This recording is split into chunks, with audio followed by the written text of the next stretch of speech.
ஆமா, இன்னும் டைம் இருக்கு. ஆனா அரசியல் களம் இப்பவே சூடு பிடிக்க ஆரம்பிச்சிடுச்சு. ஒரு பெரிய மாற்றம் வருமா இல்ல எல்லாம் வழக்கம் போலதான் இருக்குமா?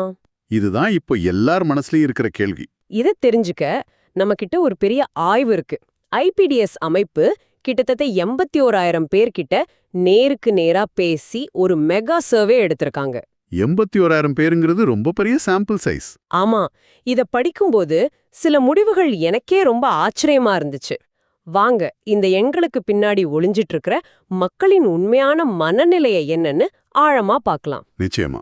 முதல்ல இந்த ஆய்வோட நம்பகத்தன்மைய பத்தி பேசிடலாம். ஏன்னா 81,000 பேருங்கிறது சாதாரண விஷயம் இல்ல. இது தமிழ்நாட்டு அரசியலோட நாடி துடிப்ப ஓரளவுக்காவது சரியா கணிக்க முயற்சி பண்ற ஒரு பெரிய முயற்சி. அதுவும் இது வெறும் சென்னை, கோவை மாதிரி பெரிய நகரங்கள்ல மட்டும் எடுக்கப்படல. கரெக்ட், அதுதான் முக்கியமான பாயிண்ட். தமிழ்நாட்டோட உண்மையான பிரதிபலிப்பு கிராமங்கள்ல தான் இருக்குன்னு புரிஞ்சுக்கிட்டு கிட்டத்தட்ட சரி பாதி, அதாவது 44% மாதிரிகளை கிராமப்புறங்கள்ல இருந்து எடுத்திருக்காங்க. 54% நகரம், 44% கிராமம். இது ஒரு நல்ல பேலன்ஸ். அதனால இது நகரத்து மனநிலையும் கிராமத்து மனநிலையும் சமமா எடை போடுது. அதோட ஆண்களை விட பெண்கள் கிட்ட கொஞ்சம் அதிகமா கருத்து கேட்டுக்கிறாங்க. ஆமா, 4% அதிகம். அதுவும் ஒரு நல்ல விஷயம். எல்லா வயசுல இருக்கிறவங்களையும் இதுல சேர்த்திருக்காங்க. இதனால என்ன தெரியுதுன்னா 50 வயசுக்கு மேல இருக்கிறவங்க இன்னும் பாரம்பரிய கட்சிகளுக்கு தான் ஓட்டு போடுறாங்களா இல்ல முதல் முறை வாக்காளர்கள் ஒரு புதுமுகத்தை எதிர்பார்க்கிறாங்களான்னு பல கோணங்கள்ல அலச முடியுது. இந்த வழிமுறை வரப்போற முடிவுகளுக்கு ஒரு வலுவான அடித்தளத்தை கொடுக்குது. சரி, இந்த வழிமுறை நம்பகத்தன்மையை கூட்டுது.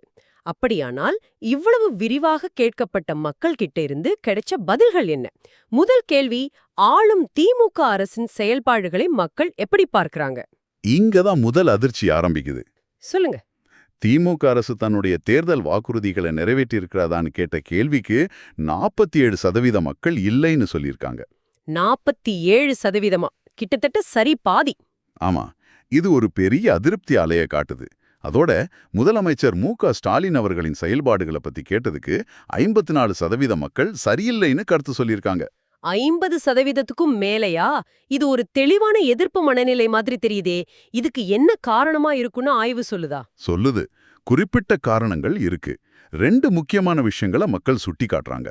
என்ன அது? ஒன்னு, பல பேரோட பார்வையில திமுக ஆட்சிக்கும் இதுக்கு முன்னாடி இருந்த அதிமுக ஆட்சிக்கும் பெரிய வித்தியாசம் தெரியல.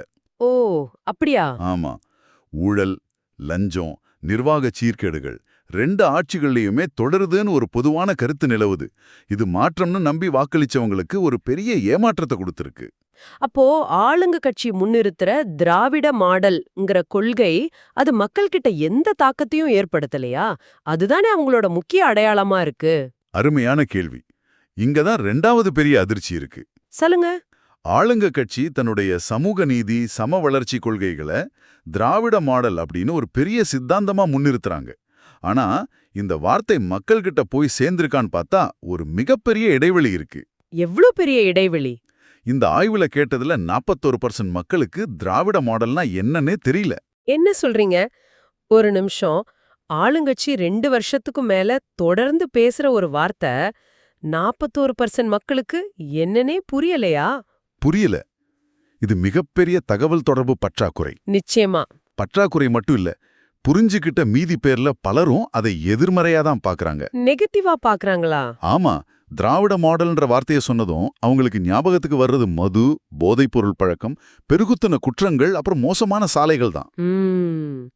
இது அரசாங்கம் சொல்ல வர்ற சித்தாந்தத்துக்கும் மக்கள் களத்துல உணர்ற யதார்த்தத்துக்கும் துளி கூட சம்பந்தம் இல்லைங்கிறத அப்பட்டமா காட்டுது. கரெக்ட். அப்போ ஆளுங்கட்சி மீது இவ்ளோ பெரிய அதிருப்தி அலை வீசுதுன்னா பிரதான எதிர்க்கட்சியான அதிமுக இத சரியா பயன்படுத்திக்கிட்டு இருக்கணுமே.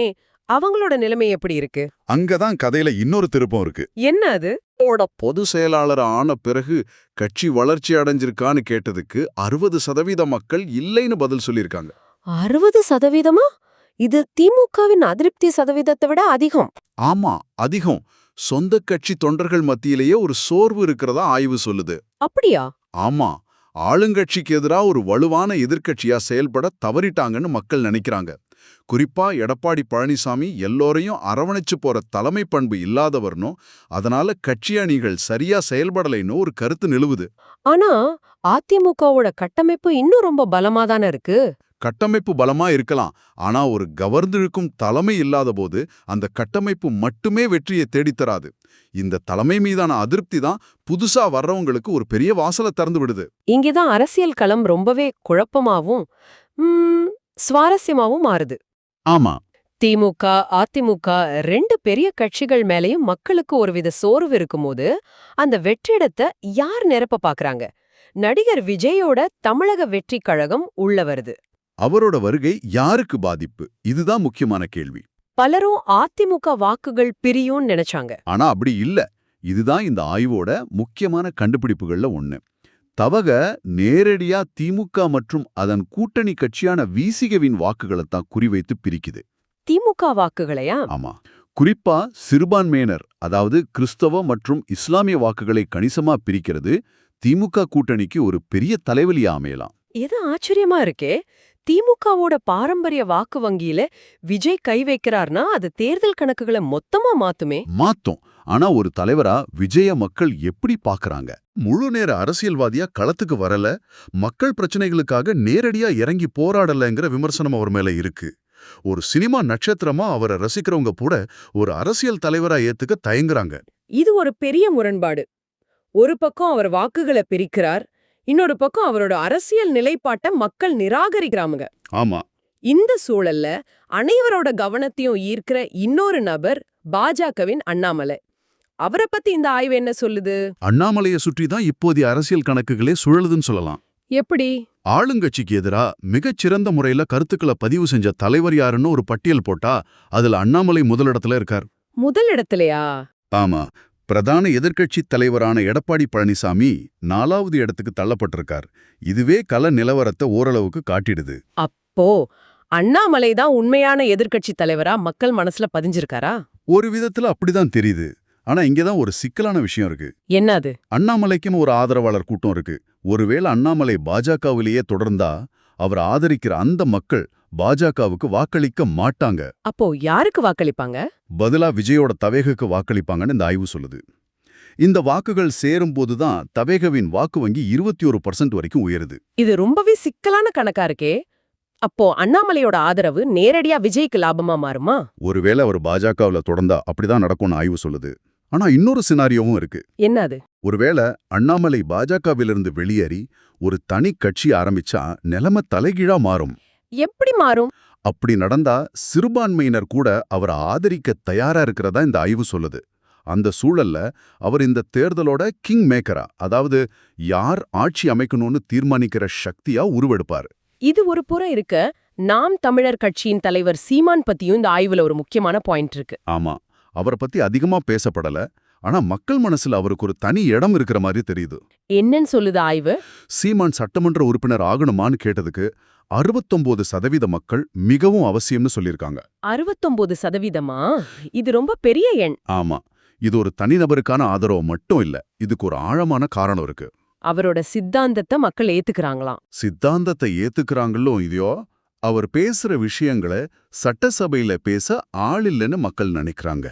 பிரதான கட்சிகள் பேச தயங்குற சுற்றுச்சூழல் பிரச்சனைகள், இயற்கை வளச் சுரண்டல், மாநில உரிமைகள் போன்ற விஷயங்களை ஆமா, அதெல்லாம் அவர் தொடர்ந்து பேசுறார். அவர் தொடர்ந்து பேசுறது ஒரு குறிப்பிட்ட விபாக மக்கள்கிட்ட பெரிய தாக்கத்தை ஏற்படுத்தியிருக்கு. நமக்காக பேச சட்டசபையில ஒரு குரல் வேணும்னு மக்கள் நினைக்கிறதோட வெளிப்பாடுதான் இந்த 69%. ஆக ஆளுங்கட்சி மீது அதிருப்தி, எதிர்க்கட்சி மீது சோர்வு, புதுசா வர்றவங்க மேல முழு நம்பிக்கை இல்ல. இப்படி ஒரு குழப்பமான சூழல்ல தமிழ்நாட்டின் அடுத்த முதலமைச்சர் யாருன்னு மக்கள் நினைக்கிறாங்க. அந்த பட்டியல்ல யார் யார் இருக்காங்க? இந்த கேள்விக்கான பதில் இப்போதைய அரசியல் களத்தோட மொத்த சித்திரத்தையும் காட்டுது. அடுத்த முதலமைச்சர் யார் என்ற கேள்விக்கு மு.க. ஸ்டாலின் 25% வாக்குகளுடன் முதலிடத்தில் இருக்கார். ஓகே, அவர் முதலிடத்துல இருக்கார். அவருக்கு அடுத்தபடியா 21% வாக்குகளுடன் விஜய் 2ஆம் இடத்துல இருக்கார். எடப்பாடி பழனிசாமி 18% வாக்குகளுடன் 3ஆம் இடத்திலும், அண்ணாமலை 16% வாக்குகளுடன் 4ஆம் இடத்திலும் இருக்காங்க. இதுல ஆச்சரியமான விஷயம், இன்னும் அரசியலுக்கே முழுசா வராத விஜய் பிரதான எதிர்க்கட்சி தலைவரை பின்னுக்கு தள்ளி 2ஆம் இடத்துல இருக்கிறது தான். நிச்சயமா. ஆனா ஸ்டாலினுக்கு இன்னும் முதலிடம் இருக்கு. அது ஏன்? ஆளுங்கட்சி மேல எவ்வளவு அதிருப்தி இருந்தாலும் எதிர்க்கட்சிகள் ஒரு வலுவான நம்பகமான கூட்டணியை அமைக்காததால அந்த அதிருப்தி வாக்குகள் சிதறி போகுது. சரி. இதனால கடைசியில திமுகவே ஒரு சிறுபான்மை பலத்துடன், அதாவது மெஜாரிட்டிக்கு குறைவான இடங்களுடன் மீண்டும் ஆட்சி அமைக்க வாய்ப்பு இருக்குன்னு இந்த ஆய்வு சொல்லுது. ஓ. ஆனா இது ஒரு எச்சரிக்கையோட வருது. இது திராவிட கட்சிகளின் கடைசி தேர்தலாக கூட இருக்கலாம். இது ஒரு பெரிய ஸ்டேட்மெண்ட்.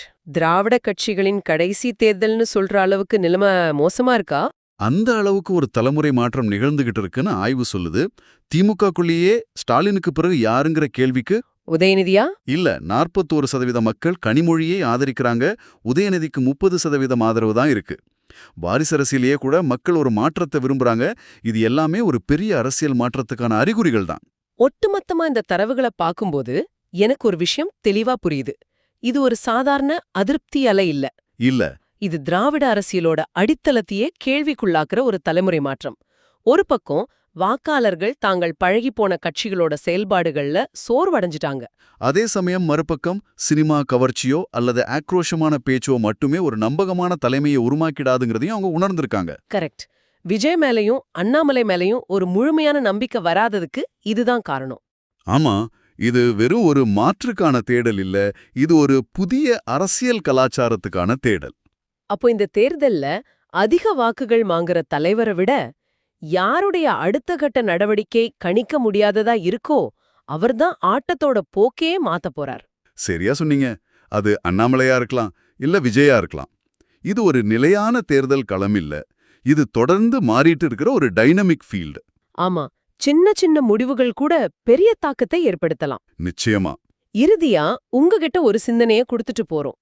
நிறுவப்பட்ட ஒரு கட்சியின் பலமான கட்டமைப்பாலும் பணபலத்தாலும் ஒரு தேர்தலை ஜெயிச்சிட முடியுமா? அல்லது மக்களின் அதிருப்தியை சரியா புரிஞ்சுகிட்டு அவங்களுக்கான நம்பிக்கையை தர்ற ஒரு புதிய கவர்ந்திழுக்கும் தலைவரால ஜெயிக்க முடியுமா? 2026 தேர்தல் இந்த ரெண்டுல எது தமிழ்நாட்டுக்கு பொருந்துங்கிற பதில கொடுக்கலாம்.